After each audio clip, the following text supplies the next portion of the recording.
네, 함께 보실 하나님의 말씀은 요한복음에서 보겠습니다. 신약성경 요한복음 5장 16절에서 29절까지 말씀 저와 여러분이 한 절씩 교독하도록 하겠습니다. 요한복음 5장 16절에서 29절까지 말씀입니다. 그러므로 안식일에 이러한 일을 행하신다 하여 유대인들이 예수를 박해하게 된지라.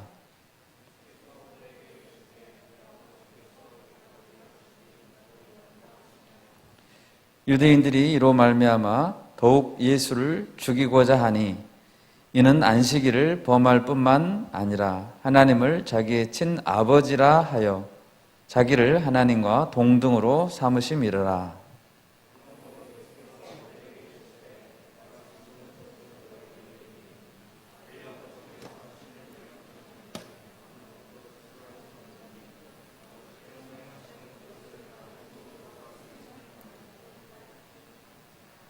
아버지께서 아들을 사랑하사 자기가 행하시는 것을 다 아들에게 보이시고 또 그보다 더 큰 일을 보이사 너희로 놀랍게 여기게 하시리라.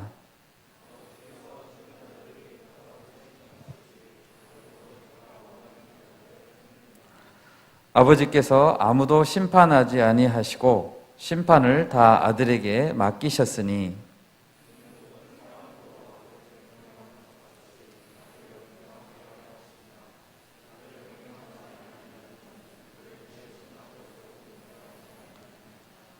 내가 진실로 진실로 너희에게 이르노니 내 말을 듣고 또 나 보내신 이를 믿는 자는 영생을 얻었고 심판에 이르지 아니하나니 사망에서 생명으로 옮겼느니라.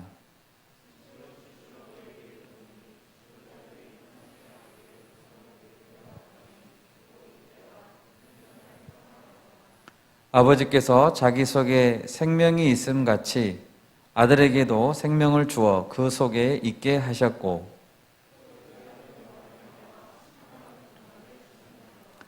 이를 놀랍게 여기지 말라. 무덤 속에 있는 자가 다 그의 음성을 들을 때가 오나니 선한 일을 행한 자는 생명의 부활로 악한 일을 행한 자는 심판의 부활로 나오리라. 아멘. 네, 여러분 반갑습니다. 예. 지난 주간에 많이 추웠어요. 예, 네. 추운 가운데서도 건강 관리 잘 하시고, 특별히 이제 방학 기간 동안에 우리 대학생 지체들 시간을 그냥 보내기보다는 주님께 기도하고 또 다음 학기를 잘 준비하면서 알차게 보내는 방학 기간이 되면 좋겠습니다. 요한복음 3장을 지난주에 봤습니다. 요한복음 3장에서는 예수님께서 니고데모와 대화해 주셨습니다. 그리고 요한복음 4장에서는 사마리아의 한 여인과 주님이 대화해 주셨습니다. 니고데모는 바리새인이었고 이스라엘의 랍비였습니다. 그는 율법을 잘 알고 있는 자였습니다. 사람들로부터 존경도 받았습니다. 그런데 그는 정작 거듭남의 비밀을 알지 못하고 있었습니다. 그래서 천국을 그 상태로는 들어갈 수 없는 상태였죠. 그는 예수님을 찾아와서 만났고 자신의 율법 지식과 세상에서 받는 모든 인정을 내려놓고 주님을 따르기로 했습니다. 그는 거듭남을 경험했겠죠. 그리고 그의 마음속의 어두움은 이제 밝은 빛으로 채워지게 됐습니다. 그런가 하면 요한복음 4장에서 우리 오늘 5장 읽었습니다. 4장에서 사마리아 여인은 진정 자신을 사랑해주는 한 남편이 어디 있는가 하고 평생 찾아다닌 자였습니다. 그는 자신을 사랑해주는 그 사랑에 목마른 여인이었습니다. 그리고 내면 깊이 자신이 정말로 경배해야 될 메시아에 대해서 갈망하던 자였습니다. 예수님은 그 여인을 찾아가셨습니다. 그리고 대화해 주셨고, 대화의 끝에 내가 바로 그 메시아다. 내가 바로 너가 찾던 진정한 남편이다. 라고 자신을 드러내 주셨습니다. 예수님은 그 여인에게 평생 마음에서 솟아나는 생수가 되어 주셨습니다. 이제 요한복음 5장을 우리가 읽었습니다. 5장에서는 예수님은 가장 깊은 절망 가운데 있는 한 사람을 찾아가셨습니다. 그는 예루살렘의 베데스다라는 연못가에 자그마치 38년 동안이나 누워있던 중풍병자였습니다. 우리 5장 5절과 6절 말씀을 같이 한번 읽어볼까요? 요한복음 5장 5절과 6절입니다. 거기 38배 된 병자가 있더라. 예수께서 그 누운 것을 보시고 병이 벌써 오래된 줄 아시고 이르시되 내가 낫고자 하느냐. 여러분, 그의 근본적인 문제는 무엇이었을까요? 38년 동안이나 누워있는 그 사람의 근본적인 문제는 무엇이었을까요? 그는 니고데모처럼 예수님을 찾아오지도 못했습니다. 사마리아 여인처럼 목마름을 해결하려고 발버둥을 치지도 못했습니다. 3년도 아니고 10년도 아니고 38년이나 누워있는 그 사람은 희망이라는 단어를 잊은 지 오래였습니다. 그에게는 희망이 없었습니다. 그는 눈만 뜨고 있는 송장, 살았으나 죽은 자와 같았습니다. 그래서 예수님은 6절에서 그에게 물으셨습니다. 네가 낫고자 하느냐라고 물었습니다. 너는 나아야 할 자이고 너는 나을 수 있는 자라는 것을 알려주신 것입니다. 여러분, 낫고자 하십니까? 여러분, 낫고자 하세요? 예, 아멘. 여러분은 나아야 할 자들입니다. 믿으십니까? 아멘. 그리고 나을 수 있는 자들입니다.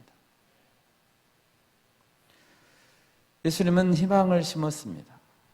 그리고 8절에서 일어나 내 자리를 들고 걸어가라 라고 하셨습니다. 여러분, 우리 자신을 한번 봅시다. 우리 주변에 있는 사람들을 떠올려 봅시다. 그들에게 이렇게 말하면 어떤 반응을 보일까요? 당신은 예수님께 꼭 나와서 고침을 받아야 될 자예요. 당신은 멀쩡하게 걸어다니고 있지만 사실은 들어 누워있는 영적 중환자예요. 라고 말한다면 어떤 반응을 보일까요? 대부분 난 아무 문제가 없습니다. 라고 대답할 것입니다. 그러나 여러분, 예수님을 진정으로 만나지 못한 사람은 죽어있는 자들입니다. 영적 환자들입니다. 모두 다 예수님을 꼭 만나야 합니다. 그리고 한 번만 만나는 것이 아니고 지속적으로 그 만남을 유지해야 합니다. 예수님 오늘 본문에서 자신이 어떤 분인지 직접 설명해 주십니다. 예수님을 바라보는 바리새인들은 이 설명을 이해할 수 없었습니다. 그리고 충격을 받았습니다. 여러분, 예수님을 어떤 분으로 생각하십니까? 이 시간 말씀을 통해서 왜 나에게 예수님이 필요한가 깨닫고 예수님을 믿고 영접하는 시간이 되기를 바랍니다. 네, 아멘. 오늘 말씀의 첫 번째로 예수님은 참된 안식을 주시는 분이다 라고 말씀합니다. 무엇을 준다고요? 참된 안식. 16절을 보십시오. 그러므로 안식일에 이러한 일을 행하신다 하여 유대인들이 예수를 박해하게 된지라. 예수님께서 38년 된 병자를 고치시던 바로 그날은 안식일이었습니다. 10계명 중에 안식일에 대한 계명이 4계명입니다. 4계명은 너희는 안식일을 기억하여 거룩하게 지키라. 그리고 아무 일도 하지 말라라고 했습니다. 그런데 여기서 10계명에서 일이라는 것은 엿새 동안 일상생활을 유지하기 위해서 했던 경제활동을 말하는 것입니다. 여기에다가 유대인들은 더 세부적인 규정을 첨가했습니다. 그리고 안식일에 병 고치는 일까지도 잘못된 것이다 라고 규정해 놓았습니다. 여러분, 그렇지만 사실 예수님은 10계명을 어긴 게 아닙니다. 무엇을 어기고 초월했냐면 유대인들이 만들어 놓은 전통을 초월하신 것입니다. 예수님은 안식일에 여러 가지 일을 했습니다. 특히 병 고치는 일을 많이 했습니다. 예수님께서 안식일에 일을 행하셨다는 것은 그 일이 안식을 주는 일이라는 것입니다. 예수님 하시는 일에는 안식이 있다는 것입니다. 이는 참된 안식이 예수님께 있다는 것을 드러내주는 행동이었습니다. 한 번은 안식일에 예수님이 회당에 들어갔습니다. 회당에 들어갔더니 한쪽 손이, 오른손이었습니다. 한쪽 손이 말라버린 자가 있었습니다. 한쪽 손을 못 쓰는 자이죠. 그때 유대인들은 예수님을 관찰하면서 예수님이 안식일 규정을 어기는지 이렇게 주시하고 있었습니다. 그런 그들의 의도를 아시고 예수님은 일부러 손 마른 사람을 한가운데 일어서라라고 했습니다. 그리고 회당 안에 있는 모든 자들에게 물었습니다. 마가복음 3장 4절 자막을 한번 띄워주시기 바랍니다. 네, 같이 한번 읽어볼까요? 그들에게 이르시되 안식일에 선을 행하는 것과 악을 행하는 것, 생명을 구하는 것과 죽이는 것 어느 것이 옳으냐 하시니 그들이 잠잠하거늘. 예수님은 그들의 완악함을 탄식하시고 그들을 한 사람 한 사람 지켜보셨습니다. 눈이 마주쳤습니다. 예수님 말씀하셨습니다. 마태복음 12장 11절도 한번 띄워주십시오. 네, 같이 읽어볼까요? 예수께서 이르시되 너희 중에 어떤 사람이 양 한 마리가 있어 안식일에 구덩이에 빠졌으면 끌어내지 않겠느냐? 사람이 양보다 얼마나 더 귀하냐? 그러므로 안식일에 선을 행하는 것이 옳으니라 하시고. 안식일이라고 해도 일하지 말라고 해도 만약에 양이 구덩이에 빠져 있으면 건져내야 된다고 되어 있어요. 건져내야 됩니다. 하물며 양보다 고귀한 사람이 곤경에 빠졌으면 왜 건져내주면 안 되는 것입니까? 이 말씀을 하시고 예수님은 손 마른 사람에게 말씀했습니다. 네 손을 내밀라 라고 하셨습니다. 그러자 그의 손이 온전하게 되었습니다. 여러분, 그 사람을 생각해 보세요. 말라버린 손 때문에 그의 인생에는 안식이 없었습니다. 그랬겠죠? 손 때문에 안식이 없었어요. 늘 불안하고 늘 운명적이고 늘 따돌림을 받는 그의 삶을 생각해 보세요. 그런데 바로 그날 그 안식일에 손이 고침받은 사람은 예수님의 치유하시는 능력 안에서 무엇을 얻었을까요? 참된 안식을 얻었습니다. 안식일의 참 의미이죠. 이제 오늘 본문에서 요한복음 5장 12절에 보면 병 고침 받은 그 병자, 38년 된 병자를 보고 유대인들이 따지고 물었습니다. 그 사람에게. 너에게 자리를 들고 걸어가라 한 사람이 도대체 누구냐? 따지고 물었어요. 여러분, 유대인들이 마땅히 그 병자에게 보였어야 할 반응은 어떤 것이었을까요? 어떻게 반응해야지 정상적인가요? 38년 동안이나 누워있는 사람이 일어나서 걸어가요. 어떤 반응을 보여야 정상이에요? 누가 너를 고쳤지? 라고 인상 쓰면서 따져야 됩니까? 아니잖아요. 와, 정말 축하해. 정말 잘 됐어. 얼마나 고생이 많았냐. 그분이 누구야? 그분 좀 소개시켜줘. 여러분, 이게 정상적인 반응 아닌가요? 너를 고쳐준 그 고마운 분이 누구시니? 그래야죠. 여러분, 38년 동안 누워있던 자가 사랑하는 자기 아버지라고 해보세요. 아버지. 자기 삼촌이라고 해보세요. 자기 가족이라고 해보세요. 그러면 안식일에 고쳤다고 뭐라고 할 것 같습니까? 아니죠. 유대인들은 38년 동안 고통받던 그 사람의 아픈 과거에 공감하지 못했습니다. 상처받은 내면을 전혀 공감하지 못했습니다. 그들은 오직 유대인의 규정만이 머릿속에 있었습니다. 죽어가던 자가 살아나고 잃어버렸던 한 영혼이 돌아오는 기쁨을 누리지 못했습니다. 그들은 마땅히 예수님을 찾아와서 무릎 꿇어야 돼요. 무릎 꿇어야 돼요. 무릎 꿇고 주님은 누구십니까? 우리는 주님을 오해했습니다. 우리를 용서해 주십시오. 이게 정상적인 반응이죠.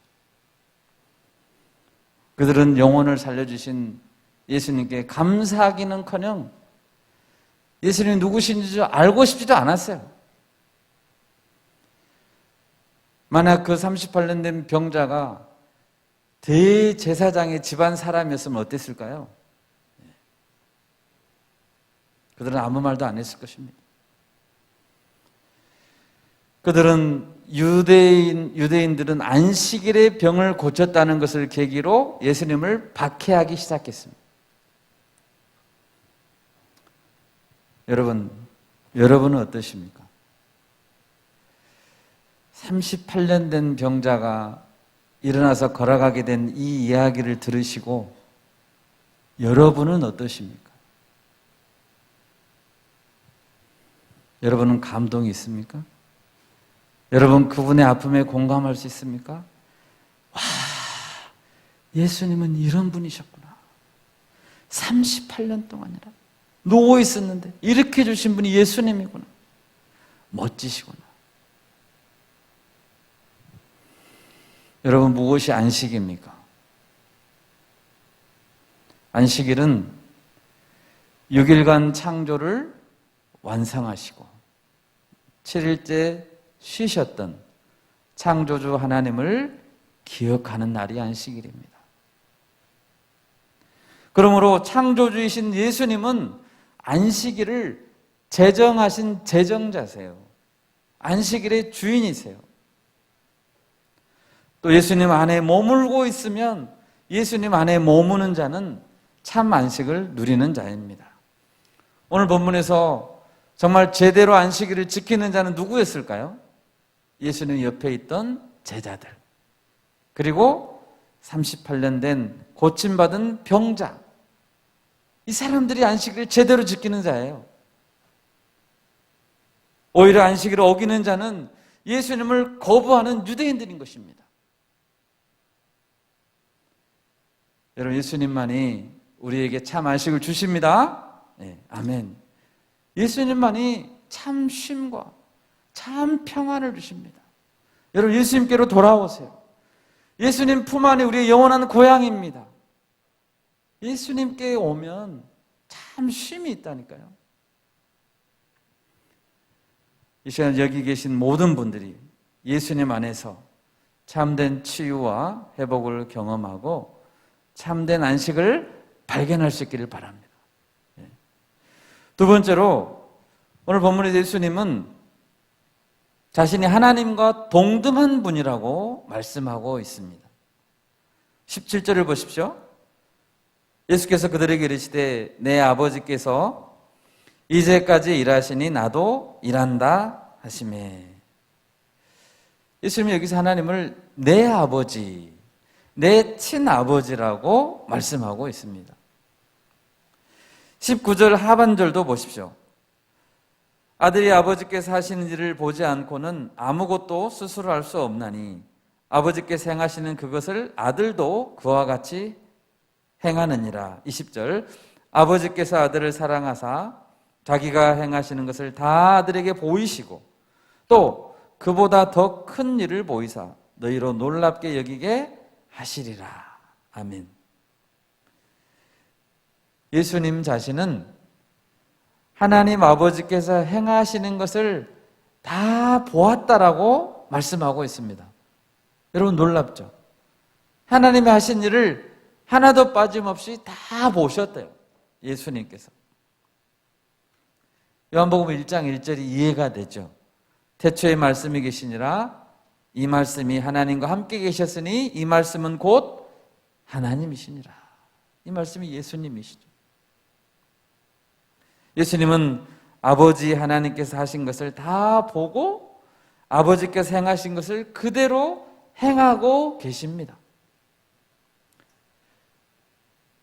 하나님이 모든 창조와 구원의 계획을 세우셨다면 그것을 실제로 행하시고 성취하는 분은 예수님이십니다.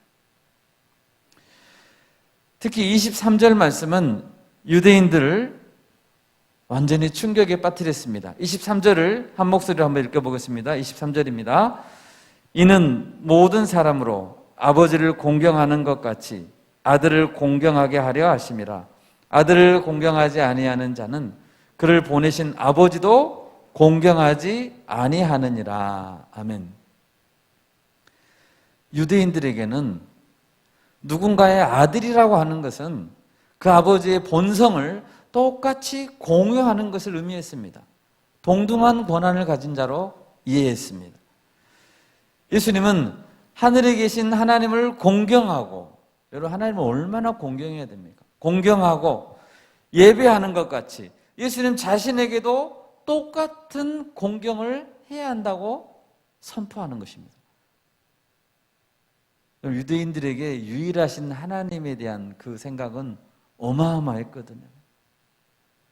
그런데 그 공경을 자신에게도 똑같이 적용하고 있는 것입니다. 그리고 자신을 공경하지 않는 자는 하나님 아버지를 공경하지 않는 자라고 선언했습니다. 지금 유대인들 앞에 서 계시는 랍비, 청년 랍비 예수가 육신을 입으신 여호와 하나님이라고 선언하고 있는 것입니다. 여러분, 이것은 놀라운 것입니다. 그걸 인정한다면 그들은 당장 엎드려야 되겠죠? 예. 하나님 앞에 고개를 빳빳이 들고 있을 수 있겠습니까? 당장 엎드려야죠. 유대인들은 그럴 수가 없었습니다. 그래서 예수님께서 자신을 하나님과 동등으로 삼는 걸 보고 충격받고 이것은 신성 모독이다 라고 생각했습니다. 여러분, 예수님은 우리가 계속 볼 요한복음 안에서 보면 요한복음 내내 자신을 하나님이라고 선포하고 계십니다. 여러분, 우리는 이 하나님이라는 선포 앞에 우리는 결정해야 됩니다. 그것을 믿을 것인가 말 것인가. 예수님은 자신을 생명의 떡이라고 했습니다. 나는 세상의 빛이다라고 했습니다. 나는 부활이고 생명이라고 했습니다. 예수님은 나는 길이요 진리요 생명이다라고 했습니다. 나는 여호와다. 나는 존재한다. 나는 I am이다라고 주님은 선포했습니다. 세상에서 어떤 자가, 인류 역사상 어떤 자가 이렇게 말씀한 자가 있습니까? 예수님은 담대하게 이렇게 말씀하셨습니다. 나와 아버지는 하나이니라. 여러분, 그것이 가능한 이유는 그분이 정말 삼일체 하나님이시기 때문이에요. 그리고 그 주장을 많은 표적을 통해서 보여주셨어요. 증명하셨어요. 자신의 완벽한 삶을 통해서, 그리고 마지막에는 부활을 통해서 예수님은 증명하셨습니다.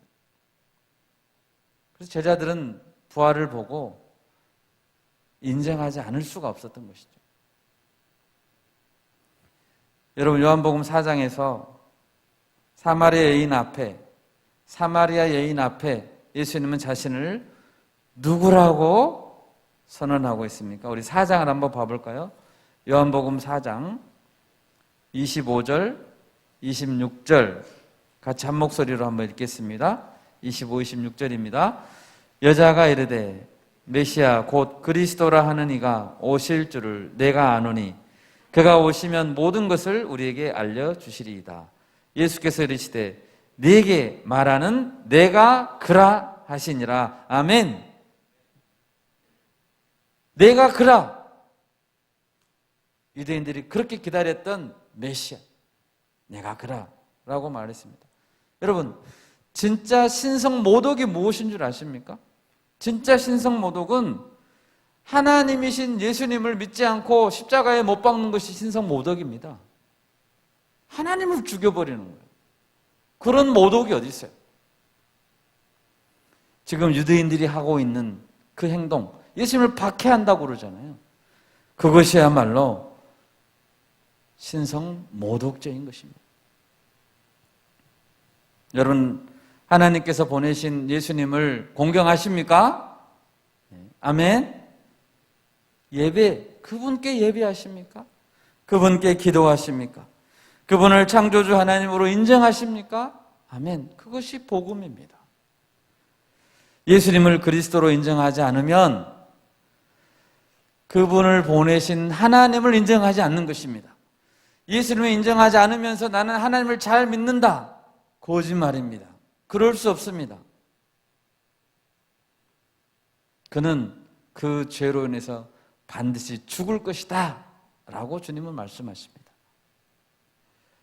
오늘 본문의 세 번째로 예수님의 말을 듣는 자는 살게 될 것이다 라고 말씀하고 있습니다. 오늘 설교의 제목이기도 합니다. 듣는 자는 살아나리라. 우리 5장 21절 말씀 한 목소리로 같이 한번 읽겠습니다. 아버지께서 죽은 자들을 일으켜 살리심 같이 아들도 자기가 원하는 자들을 살리느니라. 아멘. 누구를 살린다고요? 예수님이 원하는 자. 여러분, 예수 믿고 천국 간 우리는 정말 은혜 받은 자예요.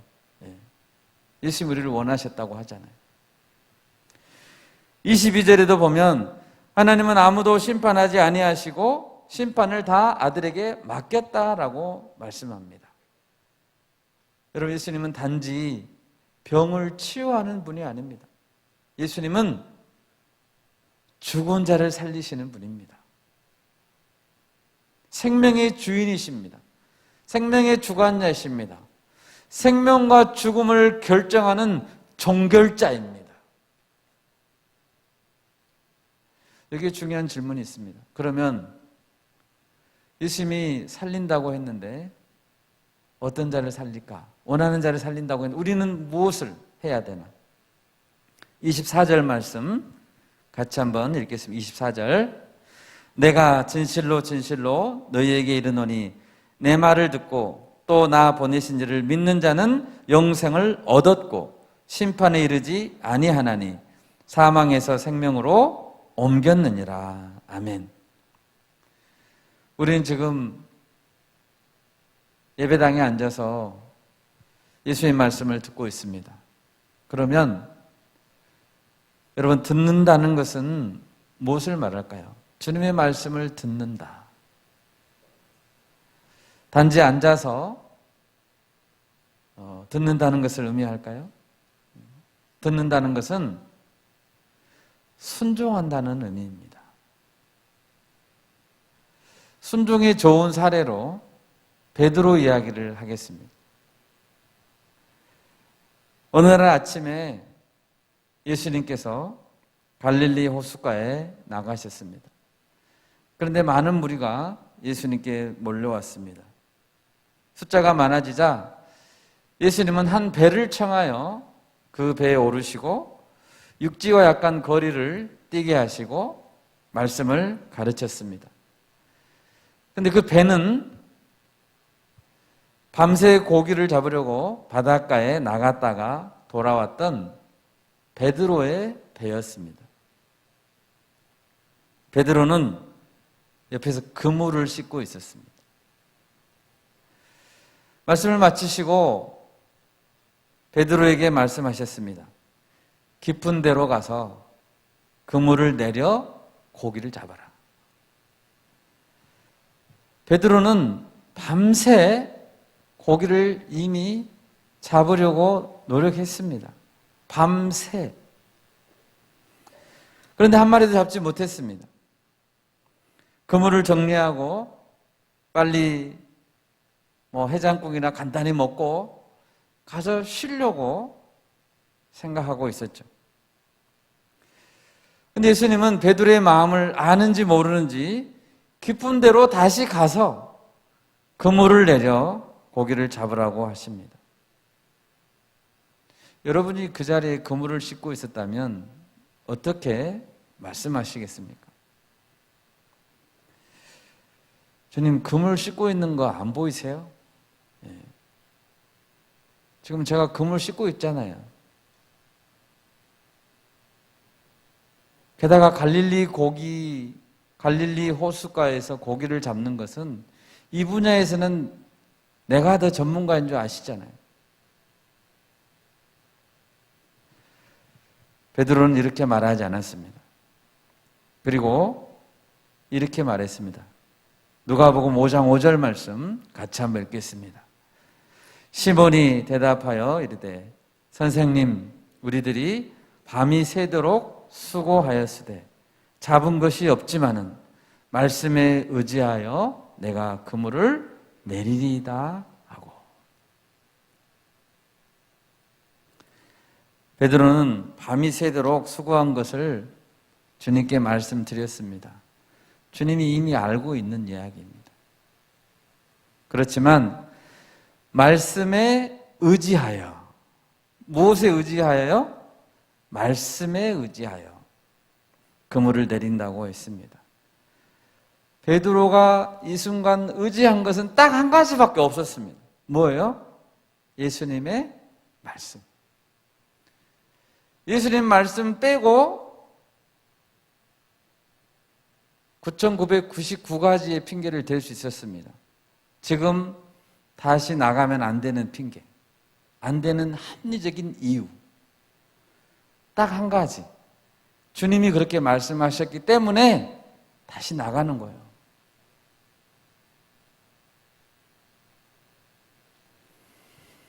그 결과 그물이 찢어지게 고기를 많이 잡았고, 베드로가 깨달은 것은 이것이었습니다.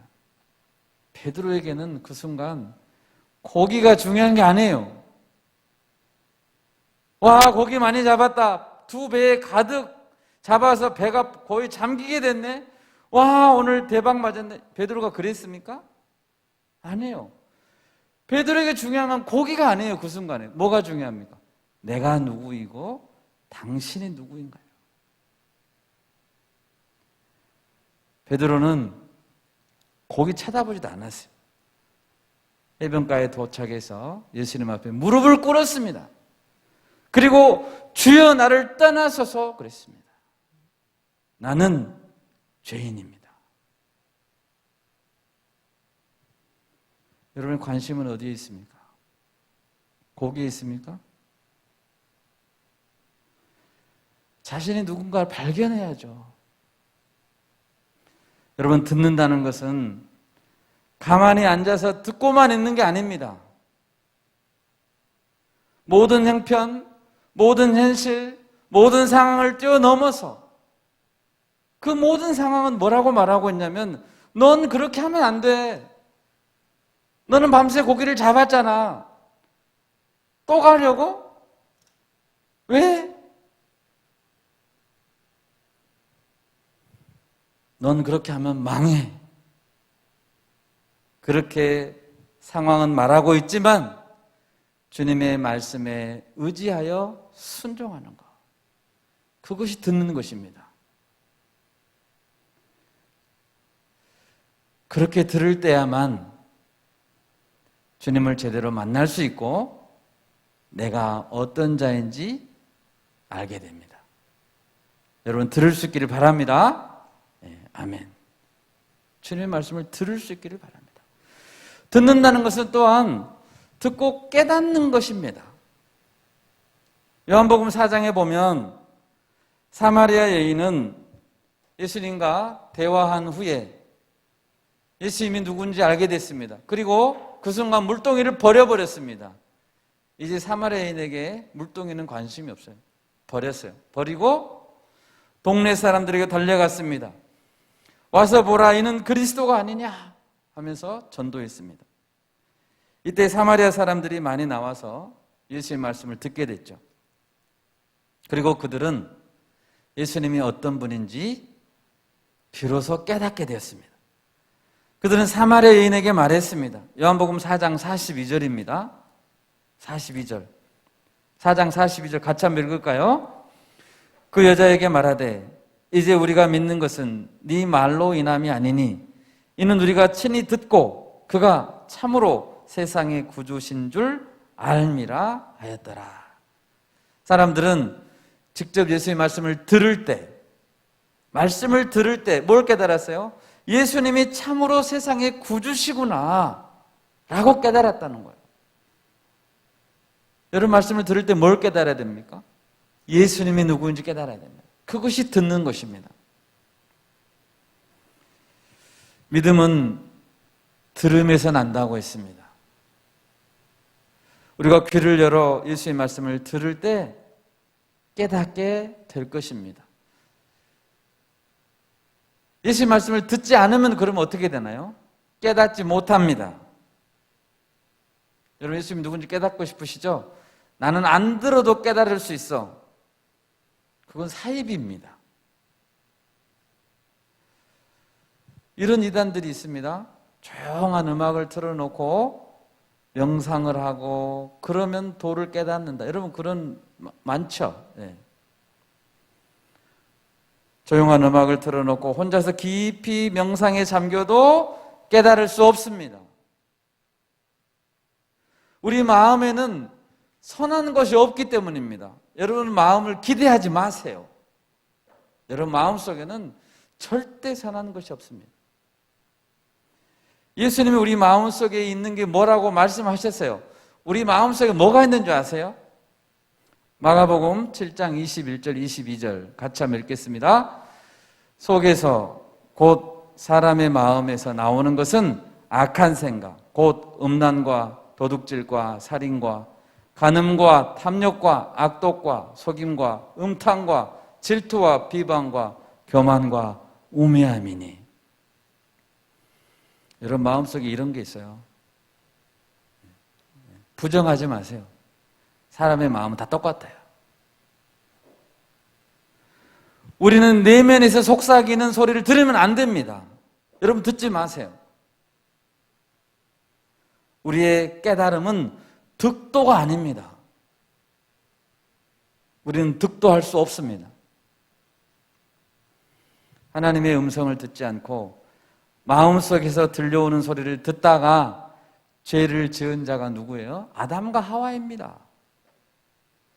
그들이 하나님의 말씀을 듣지 않고 마음속에서 솟아나는, 마음속에서 들려오는 탐욕의 소리를 듣고 죄 지은 거 아닙니까? 들었어야죠. 예수님께서 진리의 말씀을 들려주셨고 그 말씀을 들어야 우리는 깨닫는 것입니다. 다 같이 25절 같이 한번 읽겠습니다. 25절입니다. 5장 진실로 진실로 너에게 이르노니 죽은 자들이 하나님의 아들의 음성을 들을 때가 오나니 곧 이때라. 듣는 자는 살아나리라. 아멘. 여러분 살아나길 원하십니까? 네, 아멘. 하나님의 아들 예수님의 음성을 들으시기 바랍니다. 아멘. 38년 된 중풍병자가 왜 일어나서 자리를 들고 걸어갔죠? 일어나 내 자리를 들고 걸어가라라는 음성을 들었기 때문입니다. 회당장 야이로의 어린 딸이 죽었습니다. 어린 딸이 죽었습니다. 이미 죽었습니다. 예수님이 그 집에 들어갔을 때 사람들이 울고 불고 난리가 아닙니다. 예수님이 죽은 딸을 어떻게 했습니까? 손을 잡고 달리다굼 했습니다. 그때 소녀가 일어났습니다. 예수님의 음성을 들은 것이죠. 죽은 지 나흘이나 된 나사로 돌무덤 앞에 갔는데 벌써 썩은 냄새가 진동을 해요. 죽은 지 나흘이나 되면 냄새가 나나이다.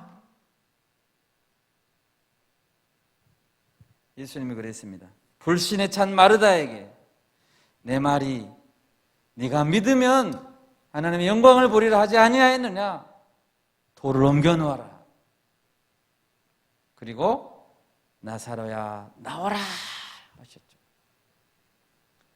그때 죽은 나사로가 살아났습니다. 나사로가 왜 살았습니까? 주님의 음성을 들었어요. 여러분 듣고 살아나기를 원합니다. 네, 아멘. 구약 성경에 에스겔서라는 에스겔서를 보면 하나님께서 한 번은 선지자 에스겔을 마른 뼈가 가득한, 무엇이 가득한? 마른 뼈가 가득한 골짜기로 데려갔습니다. 우리 다 같이 에스겔서 37장 2절과 3절 말씀 자막을 한번 읽겠습니다. 같이 읽습니다. 나를 그 뼈 사방으로 지나가게 하시기로 본즉 그 골짜기 지면에 뼈가 심이 많고 아주 말랐더라. 그가 내게 이르시되 인자야 이 뼈들이 능히 살 수 있겠느냐 하시기로 내가 대답하되 주 여호와여 주께서 아시나이다. 하나님이 에스겔에게 묻습니다. 이 뼈들이 능히 살 수 있겠느냐? 지금 앞에 보이는 게 뭐예요? 뼈예요. 뼈. 해골이에요. 에스겔이 차마 대답을 못했어요. 그죠? 여기 보니까 살 수 있습니다. 아멘. 이렇게 못했다는 거예요. 그 뼈를 보니까 아멘이 안 나와요. 그죠? 그래서 뭐라고 대답했습니까? 주께서 아시나이다. 이 말은 확신이 없다는 이야기예요. 에스겔에게. 그런데 하나님은 무슨 명령을 주십니까? 에스겔서 37장 4절입니다. 자막을 주십시오. 같이 읽을까요? 또 내게 이르시되 너는 이 모든 뼈에게 대언하여 이르기를 너희 마른 뼈들아 여호와의 말씀을 들을지어다.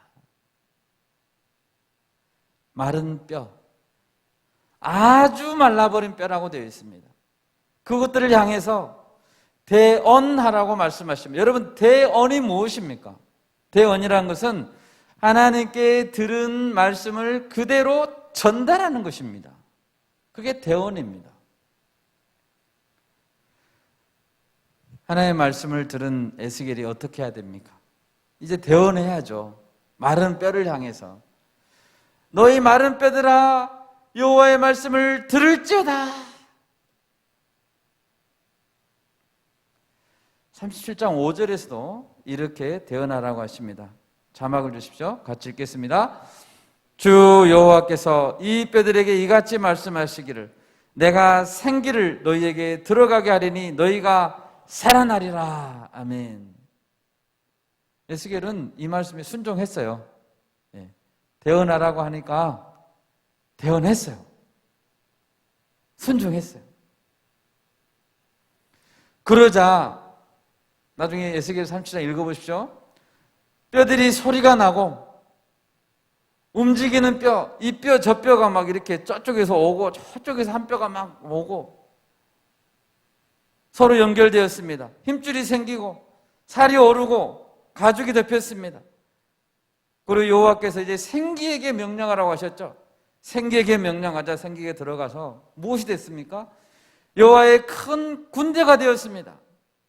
할렐루야! 아멘. 하나님 말씀하십니다. 마른 뼈는 그 당시 이스라엘 너희의 모습이다라고 말씀해 줬습니다. 그 뼈들은 말랐고 당시 이스라엘 백성들은 말랐고 소망이 없었습니다. 다 멸절된 자들, 죽은 자들과 같았습니다. 하나님은 그들에게 선포했습니다. 이스라엘 백성들에게 뭐라고 선포했습니까? 내 백성들아 너희는 무덤을 열고 나와라고 했습니다. 무덤을 열고 나오라니까. 여러분 이 시간 우리 자신의 모습을 돌아보기 원합니다. 그 뼈들은 멸절된 자들, 소망이 없는 자들이라고 했습니다. 오늘 요한복음 5장에 보니까 38년 된 병자가 있었죠? 38년 된 병자. 여기 계신 분들 다 38년 아직 안 됐죠? 예. 대부분 38년 안 됐습니다. 나이는 20대 초반, 30대 초반밖에 안 됐는데 얼굴은 다 38년 넘은 것 같아요. 이렇게 걸어다니는 거 보면 39살 정도 된 것 같아요. 드러누워 있는 사람같이 내가 그래서 해야 되겠습니까, 여러분? 주일 우리 예배가 오후 2시예요. 그죠? 근데 오후 2시하고 새벽 2시를 헷갈린 사람이 있어요. 깼는데 새벽 2시인 줄 알아. 예배에 안 오는 거야, 예배에. 여러분 요즘 졸업 시즌이니까 졸업을 앞두고 많은 분들이 진로를 고민하는 걸 보았습니다. 또 진로를 바꿔야 되나 이렇게 고민하는 분들이 있는 걸 보았습니다. 여러분 우리는 어떤 일을 해야 됩니까? 오늘 본문에서도 예수님께서 그렇게 말씀하십니다. 아버지께서 일하시니 뭐 하시니? 일하시니 나도 일한다. 여러분 일하셔야 합니다. 여러분 놀지 마세요. 일하셔야 합니다. 사마리아 여인과 1:1 성경 공부를 마치고 제자들이 마침 점심을 사가지고 왔어요. 그죠? 1:1 성경 공부할 때 제자들이 점심을 사러 갔다가 왔습니다. 그런데 예수님이 점심을 안 먹고 점심 때를 놓쳤는데 기운이 펄펄 난 거예요. 예수님이 막 생기가 있는 거예요. 제자들이 물었습니다. 뭘 드셨어요? 좀 잡수시라니까요. 예수님 뭐라 하겠습니까? 요한복음 4장 34절 한번 읽겠습니다. 요한복음 4장 34절 같이 읽습니다. 예수께서 이르시되 나의 양식은 나를 보내신 이의 뜻을 행하며 그의 일을 온전히 이루는 이것이니라. 여러분 사람이 밥을 안 먹어도 힘이 나는 경우가 있어요. 아니면 맛있는 밥을 막 소고기를 먹었는데도 맥이 없는 사람이 있어요. 밥 다 먹었는데 기운이 없어요. 어쩔 때 그럴까요? 하나님께서 예수님을 보낸 뜻은 죄인들을 죄에서 구원하는 일이었습니다. 오랜 장벽을 뚫고 사마리아를 뚫고 가서 사마리아 여인과 또 사마리아 그 많은 영혼들에게 복음을 전하는 것, 그것이 나를 보내신 이의 뜻을 행하는 것이었습니다. 그 일을 행하자 주님은 밥을 안 먹었는데도 기운이 나는 거예요. 마치 양식을 배불리 먹은 것처럼 예수님은 힘이 났습니다. 우리도 그럴 때 힘이 나야 될 줄 믿습니다. 여러분, 힘이 안 나는 이유는 하나님이 보내신 일을 안 하시기 때문에요. 한번 해보세요. 여러분, 우리에게도 영혼을 살리는 귀한 직분이 있습니다. 하나님이 주신 일입니다. 우리가 먼저 하나님의 나라와 그의 의를 구할 때 그 모든 것을 책임져 주신다고 약속하셨잖아요. 그죠? 네. 주님, 제 인생의 진로를, 저의 직업을, 저의 달란트를 주님께 맡겨드립니다. 이렇게 기도하시고, 주님 저를 써주십시오. 주님이 가라고 하는 곳에 가겠습니다. 내 욕심 말고 정말 주님이 원하시는 곳에 가겠습니다. 이렇게 기도한다면 주님이 반드시 인도해 주실 것을 믿습니다. 아멘. 또 우리 주변에 많은 힘을 잃고 방황하는 청년 양들이 많습니다. 그들에게 말씀을 선포할 수 있는 그런 일을 주십시오. 그럴 때 그들이 살아날 것입니다. 여러분, 예수님의 말씀이 없으면 살아나지 않습니다. 네, 아멘. 예수님의 말씀이 있는 곳에 살아나는 역사가 있습니다. 저를 한번 따라서 한번 해보겠습니다. 큰 소리 하셔야 됩니다. 너희 마른 뼈들아, 여호와의 말씀을 들을지어다. 아멘. 주 여호와께서 말씀하신다. 생기야 살아나게 하라. 아멘. 이렇게 대언할 수 있기를 바랍니다. 먼저는 거울을 보고 자신에게 선포하십시오. 거울을 보시고 이 마른 뼈야 살아나라, 살아나. 말씀을 맺겠습니다. 예수님 우리를 살리실 수 있습니다. 아멘. 38년간 누워서 희망이란 단어를 잃어버렸던 자, 낫고자 하는 그 생각조차 없었던 그런 자, 그 자가 말씀을 듣고 살아났습니다. 내 말을 듣고 또 나 보내신 이를 믿는 자는 영생을 얻었고, 과거형입니다. 얻었고 심판에 이르지 아니하나니 사망에서 생명으로 옮겼느니라. 아멘. 여러분, 이 말씀 믿으면 우리는 이미 영생을 얻은 자입니다. 아멘. 예수님께서 일하신 것처럼 우리도 일합시다. 방황하지 마시고, 일이 없다고 손 놓고 있지 마시고 뭐라도 하십시오. 기도하시고 주님 일을 주십시오. 이렇게 할 때 주님의 앞길을 열어주실 것입니다.